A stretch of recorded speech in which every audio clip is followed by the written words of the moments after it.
একটা দাদা ভাই আমাকে সেদিনকে কমেন্ট করেছিল যে বনু তোমার কি হয়েছে। দেখো, সত্যি কথা বলতে আমি একটু কি বলবো, টেনশন, মানে জানি না আমার লাইফটা কেমন একটা হয়ে গেছে।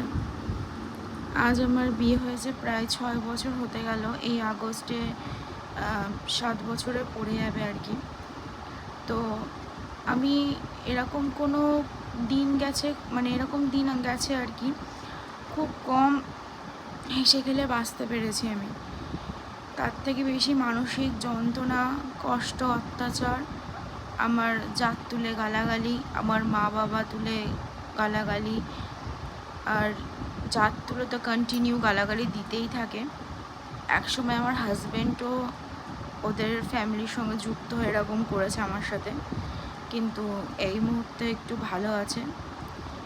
তো যখনই আমি একটু ভালো থাকতে চাই, একটু ভালোভাবে বাঁচতে চাই, আমার জীবনে কিছু না কিছু ঝড় এরা নামিয়েই আসে।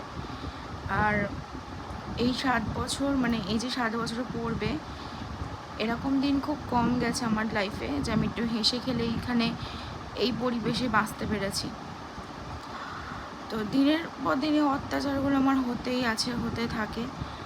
আর বিয়ের পর 1 বছরও হতে দেয়নি, তখন থেকে আর কি আমার উপরে টর্চার, আমার জাত তুলে গালাগালি, নানান ধরনের বাজে বাজে ভাষা এগুলো দিয়েছে। তো মানসিকভাবে একটা কি বলবো, একটা চাপ না। নিজের বাবা মার কাছে তো আমি ছোট হয়েই গেছি, সেখানে আমার বলার তো আর কিছু নেই। তো এই মুহূর্তে এখন যেহেতু আমার যে কাছের মানুষটা সে আমার পাশে আছে, যে কারণে আমি এখন একটু ভালো আছি। তো এইভাবেই আমার লাইফটা আর কি কাটছে। তো মানুষ যে এত খারাপ হতে পারে সেটা হয়তো এখানে এই পরিবেশে বিয়ে না হলে আমি জানতে পারতাম না।